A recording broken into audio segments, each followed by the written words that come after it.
we are in an information war, and we are losing that war. They're not going to like it,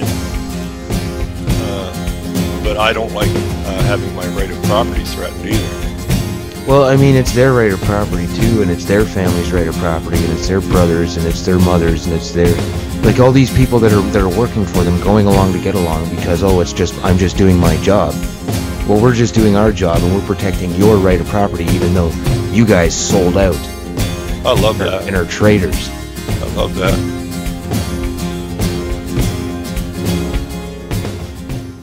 I never hear solutions. All I hear is gloom and doom, and look what they're doing to us now, and it's like programming to get you ready to accept whatever's coming down the pike. And so I've had to back right out of this for a bit and just calibrate my brain, if you want. And so what I was telling the guy about New York is that it's your local level, because even he was saying, you know, it looks like they're going to try and push us into a new world government, one world government. And I said, yeah, but the way you're talking is that the way you say it is that you don't have your backup to defend your country. You're talking about it like it's an inevitability, right?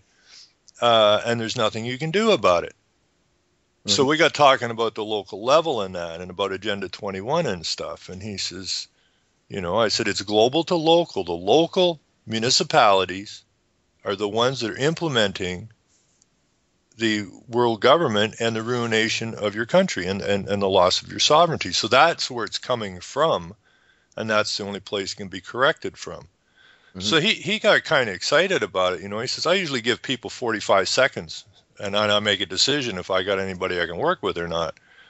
But we talked for over half an hour. And he thought, Jesus, maybe we can stop this. Well, of course we can stop it. You know, we can stop it easy. So, you know, I've been, you know, dealing with my local municipality here. And when I got thinking about it, this is good because they have now outed themselves.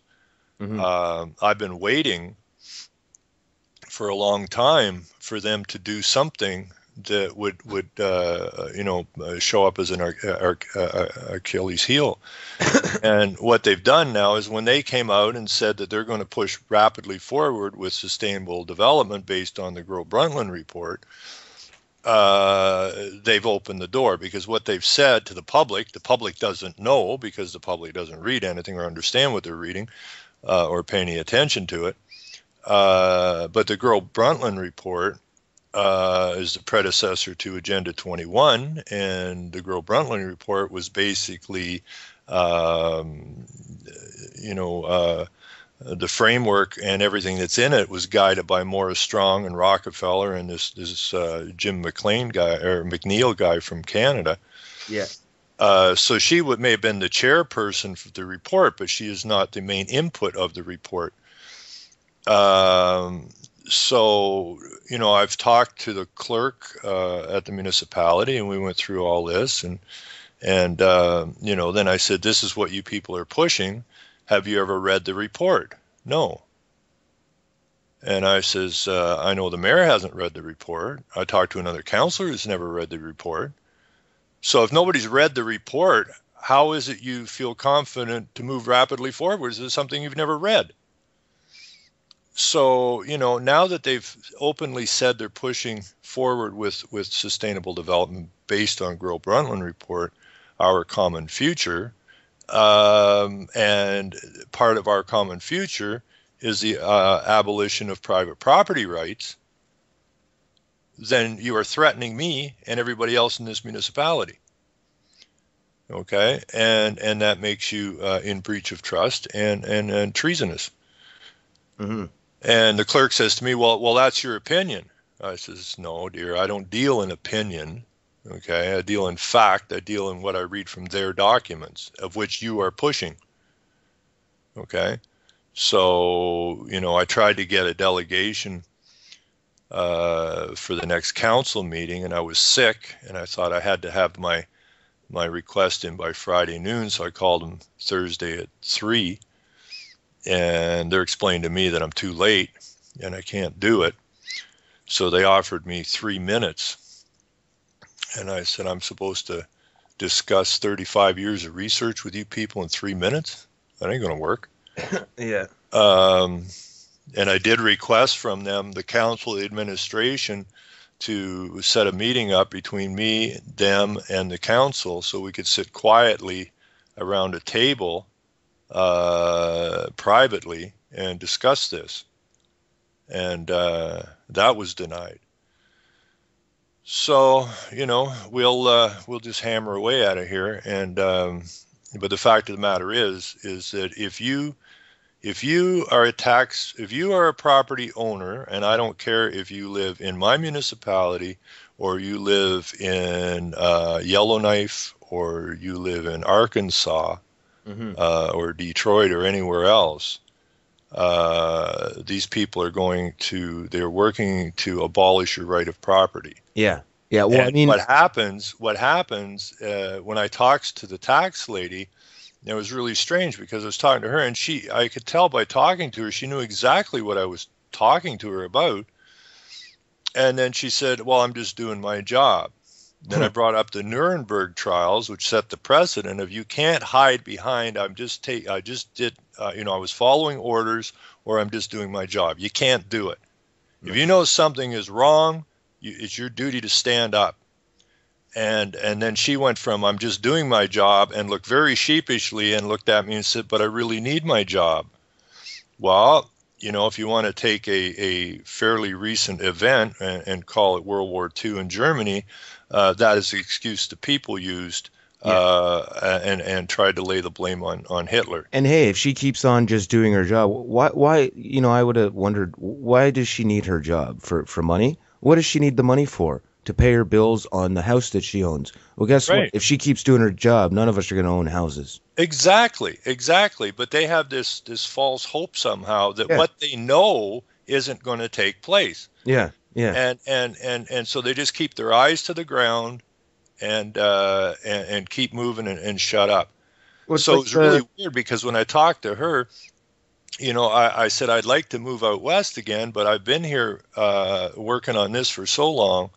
And if I just pack it up now and move out west until my job is finished here, or before my job is finished here, then I'll have to start anew out there because the same template is in every municipality in this country. Mm-hmm. So it doesn't matter where I go. And I brought up the scene of 1984 where Winston and his girlfriend are up above the old antique store, and she says to Winston, well, let's just go somewhere else. And it was really freaky, because the tax lady finished the sentence. She said, everywhere's the same. Mm-hmm. Okay, so you know exactly what this municipality is up to. And you sit here and you're telling me that you are going to register my home for non-payment of tax if I don't pay my tax. If I do pay my tax, you're going to use the money that I give you for these taxes, 40% of which goes to indoctrinate the children in schools into this lie that you're perpetrating, of which I can't morally be part of. And then I'm paying the salaries of the administration and the council here, who are bound and determined to abolish my right of property. So if I pay the taxes, you're going to use the money to abuse the children and lie to the children and abolish my right of property. So if I pay you, you're going to abolish my right of property. If I don't pay you, you're going to register and try to take legal action against my property. I mean, they might as well take our tax money and they might as well take our tax money and just put it towards our own casket, and we just jump in. That's basically what they're doing. They're making us pay for our own enslavement and death. Exactly. Nation. And we have, and the only place that we can say no to this is at the local level. And if we just simply say, no, we're not going to be part of this, and no, we're going to withhold our taxes. Now, a lot of people get confused about the loss of right of property, and where we get into this is the Wildlands Project's map, where you have the human settlement zones and you also have the exclusion zones. And if you look at that map, you'll see the black dots where people are allowed to be, and they're very small, and they're almost the rest of North America is the exclusion zones. And I mean, so that's where. And this is the thing. There was some hits pieces. I'll have to double check.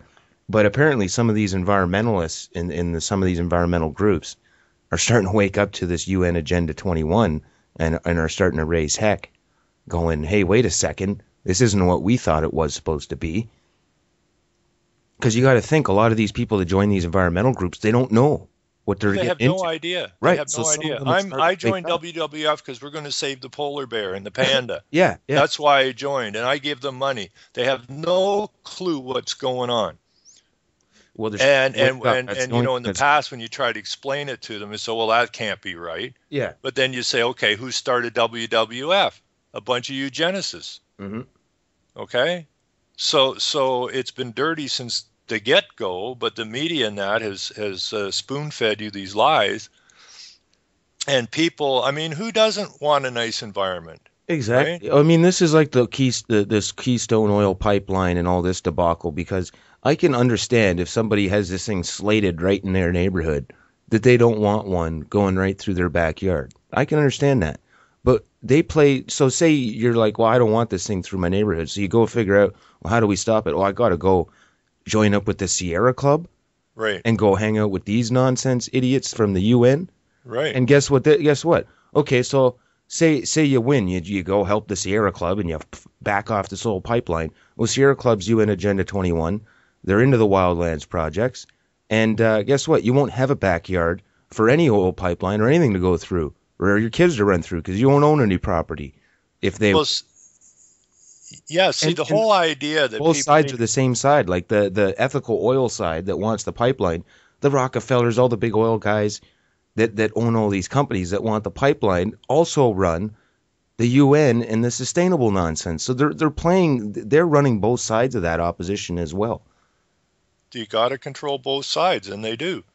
And as long as people don't get the idea that both sides are completely controlled, then they're fighting amongst themselves, while the guys that both can control both sides are watching their programs being facilitated.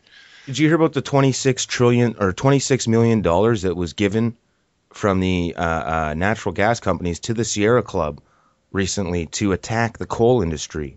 No. Sierra Club openly admits that they want to go after coal and natural gas because none are sustainable to them. But they're willing to take money from one side to beat down the other side, and then later on they'll go beat up on the natural gas people. And it's like, look, at the end of the day, we gotta get power from somewhere. And that's why I told you, like, if they just shut down all the power, you know how many people would die?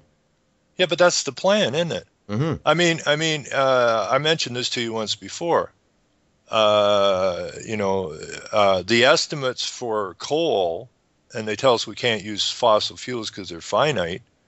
The estimate for coal is 3,000 years supply. Mm-hmm. Well, then why are you beating on coal? You're beating on coal because there's so much of it. You have to make it dirty so people will say, well, we don't want to use it. Mm-hmm. Even though it's probably the cheapest, easiest to get at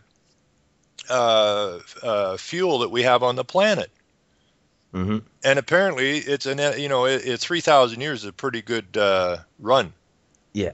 But if people understood that, and it's very simple to keep the coal plants clean, they have the scrubbers that will contain the sulfurs and the NOx gases and whatnot. The only thing they can't stop coming out of those stacks is CO2, mm-hmm. which is the only gas coming out of the stack that is not detrimental to your health. Okay, so it's people just really have to pay attention.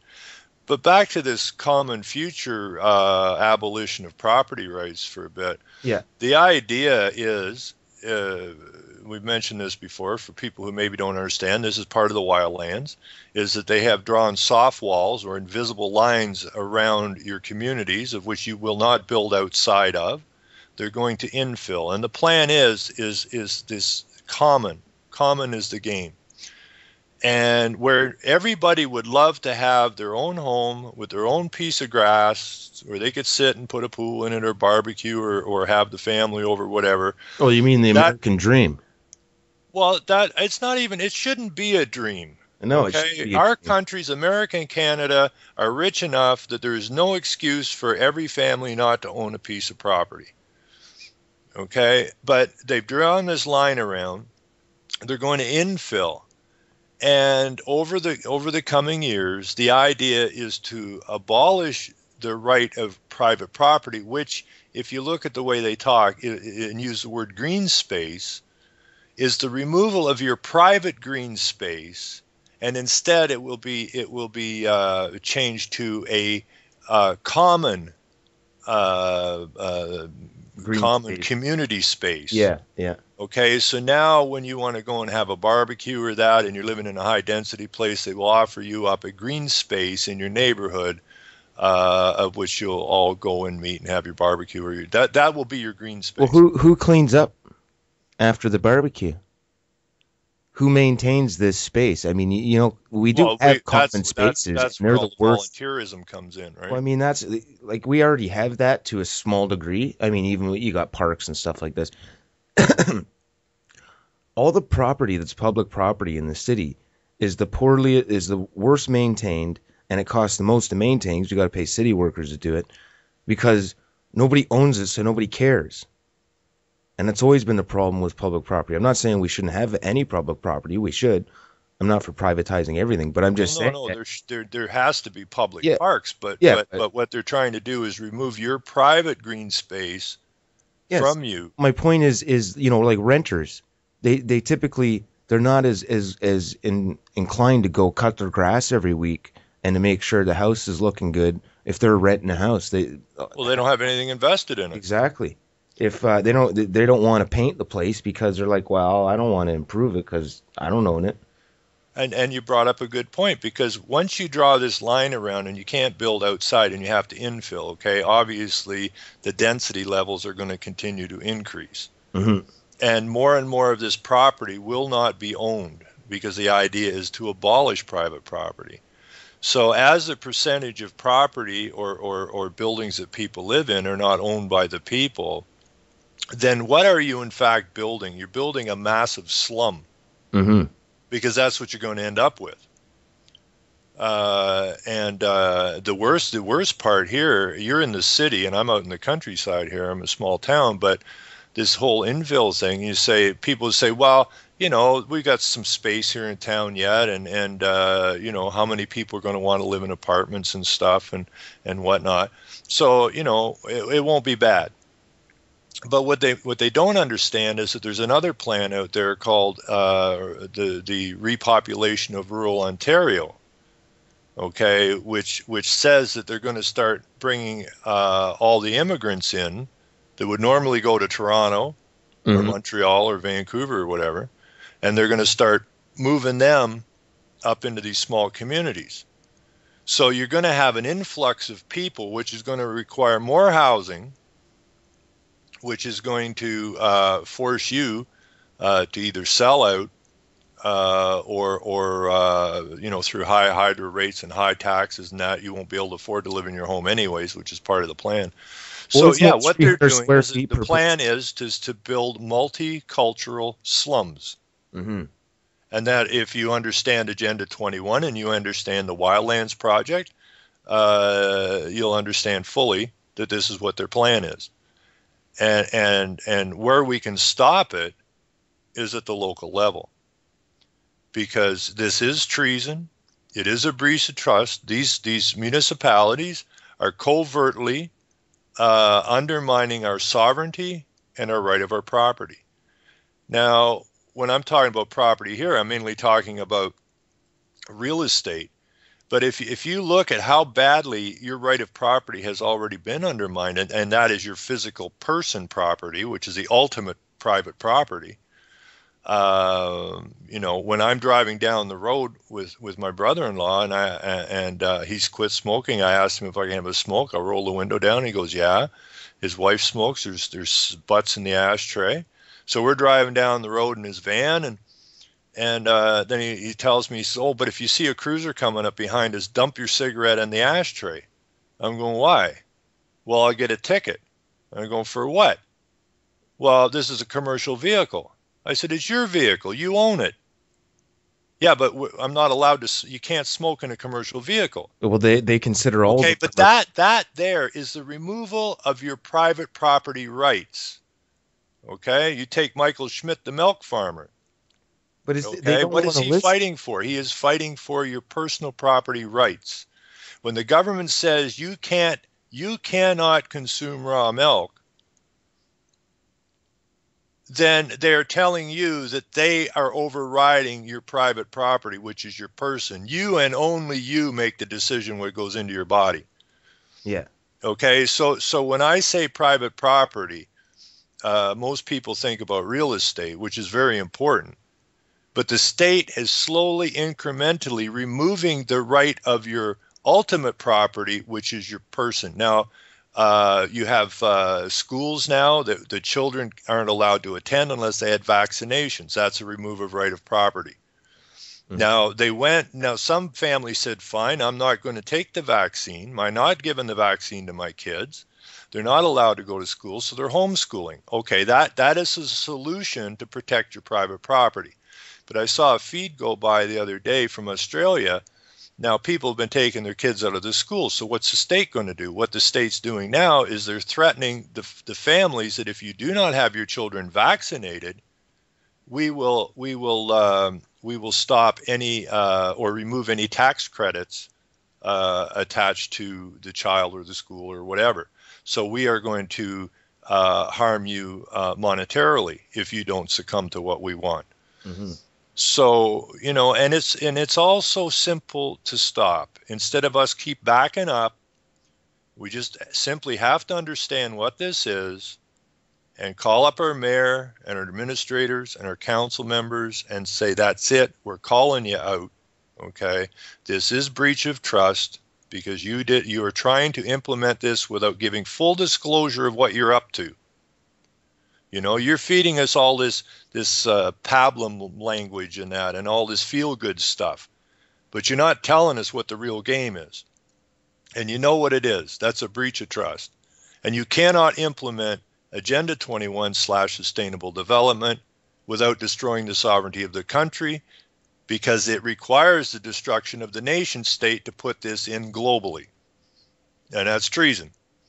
So we just have to call them out at the local level for what they are up to and what they're doing and what they're guilty of, and get people to understand that, because we can yak about all the rest of the crap till we're blue in the face, and if we don't take action,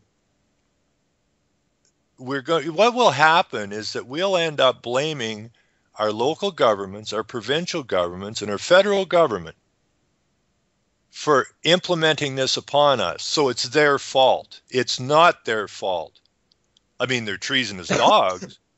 It's our fault for not holding accountable. It's our fault for consenting through our silence, because without our silent consent, they can't accomplish it. Therefore, we are at least as guilty as they are. And unfortunately, the mass mind likes to point fingers at anywhere else but themselves.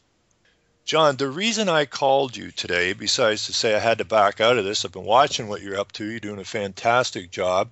I got to get back at this, but I have these other things I have to get dealt with. I just was given, somebody sent me a new comment waiting for approval on Name That Trader. Now, this Andrew Preacher commented on Name That Trader pilot episode. Now, what they sent me is called One Voice for the Kids. Now, when you look at this, it sounds, and you've been at this long enough, you know how this language thing works, and you know how the manipulation works. Now, this particular thing is about a protest against, it's a worldwide peaceful protest against child abuse. Well, who couldn't get up for that? Okay? Mm-hmm. Who couldn't get up and defend against child abuse? Okay? Who doesn't care about the environment? Okay? Same garbage. Now, when you read this first off, it sounds like these groups of people in 38 nations or whatever, their main drift here is the protection of the child. And as you read through their documents, you will see that they are mad at the CAS or CASs and whatever it's called in the States and whatever. CPS. And it looks very legitimate. You know, how they're taking children and putting them into homes that maybe, you know, run by pedophiles or whatever. And it's all about the abuse of the child. But like so many of these things, once you get a little deeper into it, you find the truth. Okay, this is another usage of the children. This very group that's saying they're against the abuse of the children are abusing the children in order to move a message, which is the UN world government.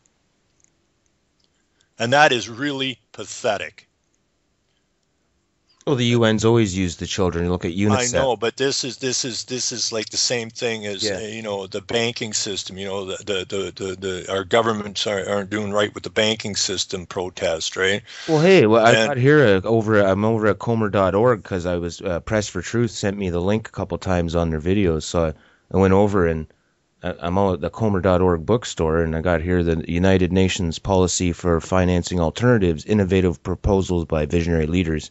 Capital markets and world trade can become more democratic, orderly, truly efficient, and socially and environmentally responsible. Reveals how prices can reflect true costs through fees on use of global common resources, taxes on arms shipments, speculation, waste, and pollution, and how such new international agreements can provide new revenue streams for a restructured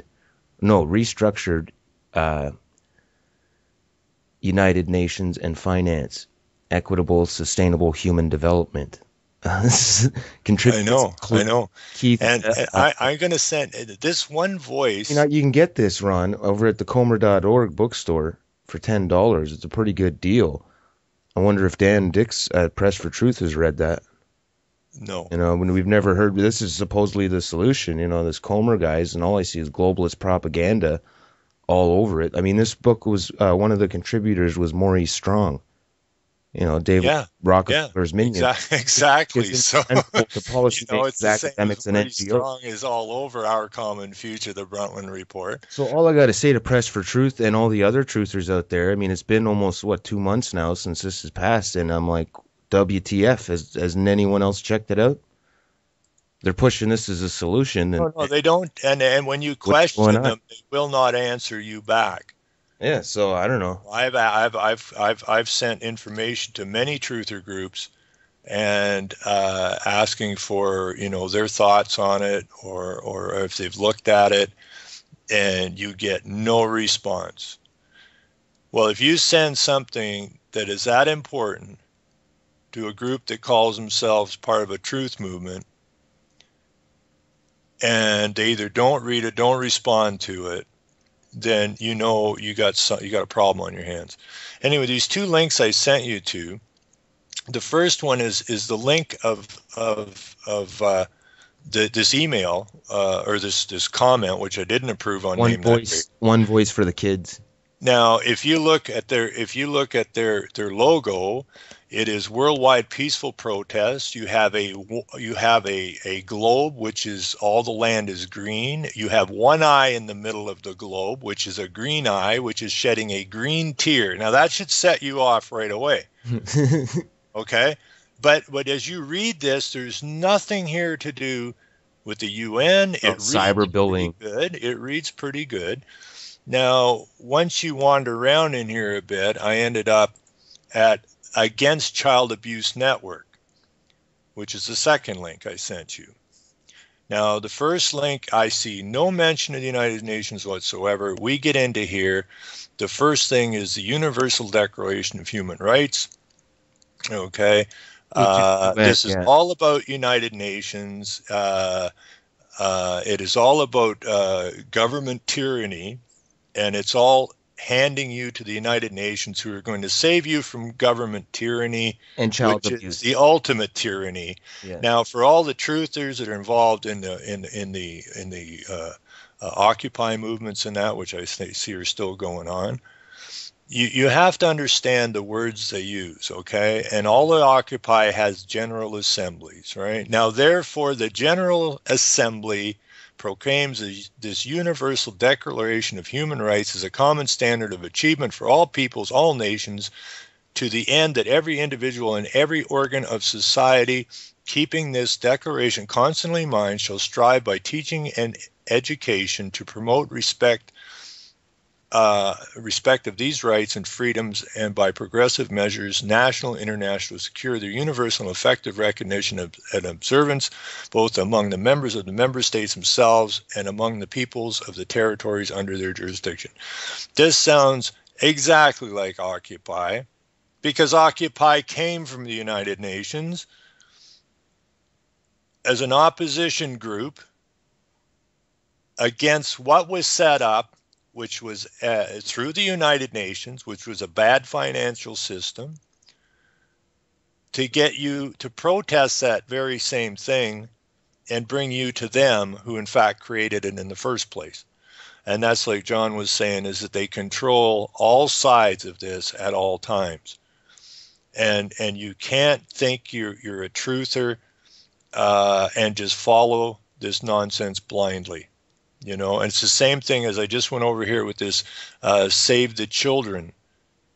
You know, one voice for the kids. The world is crying out for child abuse to stop.